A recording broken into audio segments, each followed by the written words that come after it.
हर हर महादेव, जय माता दी। आप सभी पर माँ भगवती की कृपा होगी। इसी आशा के साथ आज की वीडियो दीपक पर आधारित है। दीपक प्रज्वलन से संबंधित कई बातें अभी तक हम सब अनभिज्ञ हैं। शास्त्र प्रमाण के साथ मैं आप सभी को इनकी जानकारी दूंगी कि कैसे जलाना चाहिए, कितनी लंबी बाती बनानी चाहिए, किस तरफ मुख करना चाहिए। कई जन जो है कई गलतियां कर देते हैं जहां पर पूजा का जो है फल निष्फल हो जाता है।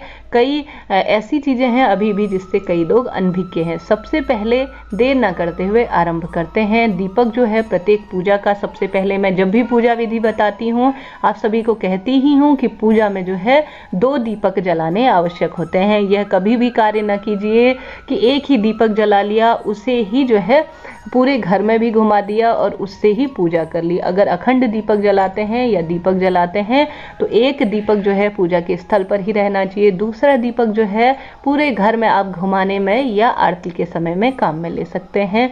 अब सवाल आता है दूसरा कि कौन से चीज का जो है दीपक जलाना चाहिए। दीपक जो है तेल या घी का जलाना शास्त्रों में वर्णित है। तेल जो है तिल के तेल का वर्णन मिलता है, शुद्ध देसी घी का वर्णन मिलता है, परंतु सबकी स्थिति यह नहीं हो पाती, तो ऐसे में सरसों का तेल सच्चे भाव से दीपक प्रज्वलित किया जा सकता है। अब इसके बाद स्थान आता है आसन का।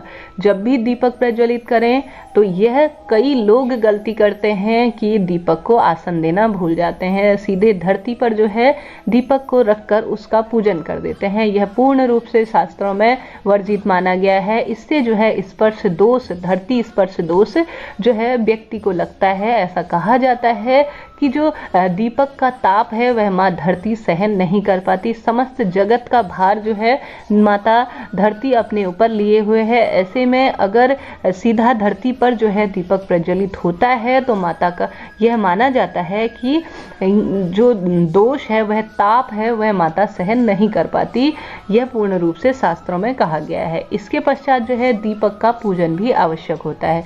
जब आप दीपक प्रज्वलित करें, मैं कई बार बताती हूँ, जब मैं पूजा विधि करके दिखाती हूँ तो दीपक पर भी चंदन, रोली, फूल इत्यादि आवश्यक रूप से चढ़ाना चाहिए, क्योंकि वही है जो सबसे पहले हमारी पूजा के साक्षी होते हैं।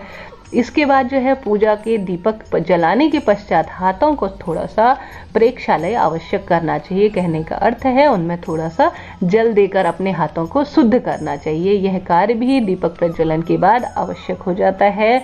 इसके पश्चात आप कहेंगे कि दीपक किस तरह से कहाँ को रखना चाहिए। दीपक जो है दक्षिण दिशा जो है वह पूर्ण रूप से धन हानि देने वाली होती है। कभी भी भूलकर भी दक्षिण दिशा की ओर दीपक का मुख नहीं होना चाहिए। पूर्व दिशा की ओर जो दीपक है वह आरोग्यता और उत्तर दिशा की ओर जो दीपक का मुख है वह धन धान्य से जीवन को भर देता है। तो ऐसे में आपको पूर्व दिशा की ओर और उत्तर दिशा की ओर दीपक का मुख रखना चाहिए। अब इसके बाद सवाल आता है कैसा दीपक लगाना चाहिए। शास्त्रों में यह वर्णित है कि कलयुग में जो है कपास अर्थात रुई सबसे अधिक मात्रा में पाई जाएगी, और सतयुग में रेशम इत्यादि वर्णित था, तब उसकी बातें जलाई जाती थी, परंतु कलयुग में कपास या देसी घी का जो दीपक है वह सबसे उत्तम माना जाता है। अगर आप तेल का दीपक जला रहे हैं तो संभव हो तो लाल कलावा या लाल रंग के कपड़े का आप जो दीपक इत्यादि जलाकर भी बहुत शुभता प्रदान की जा सकती है। इसके पश्चात कभी भी दीपक को हिलाना, घुमाना इत्यादि नहीं करना चाहिए, जो प्रधान दीपक माना जाता है। दूसरा दीपक अर्थात कपूर का जलाएं, धूप का जलाएं, उसे जो है आप आरती इत्यादि कर सकते हैं।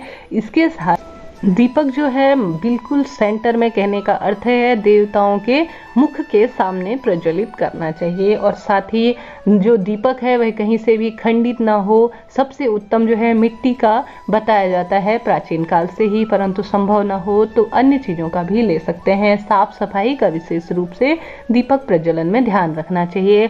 अब मन में सवाल आता है कि कितनी लंबी बाती होनी चाहिए। आप अपने हाथ से अगर बना सके तो बेहद उत्तम है। रुई इत्यादि, कपास इत्यादि लाकर तो आप 4 आंगुल की आपको जो है लंबी लंबी पतली बातियां बनानी चाहिए प्रभु की भक्ति के लिए। ज़्यादा छोटी भी नहीं होनी चाहिए, ज़्यादा बड़ी भी नहीं होनी चाहिए। इस बात को आपको ध्यान में रखना है। 4 आंगुल जो है शास्त्रों में कहा गया है। कि 4 आंगुल की बत्तियां बहुत शुभ मानी जाती है। तो संभव हो तो इसी तरह से आपको दीपक प्रज्वलित करना चाहिए। और इससे पहले मैंने दीपक प्रज्वलन का जो मंत्र है वह भी आप सभी को बताया हुआ है, उसका लिंक मैं डिस्क्रिप्शन बॉक्स में दे दूंगी। वीडियो आपके लिए हेल्पफुल रहा हो तो चैनल को लाइक, शेयर और सब्सक्राइब जरूर करें। जय माता दी।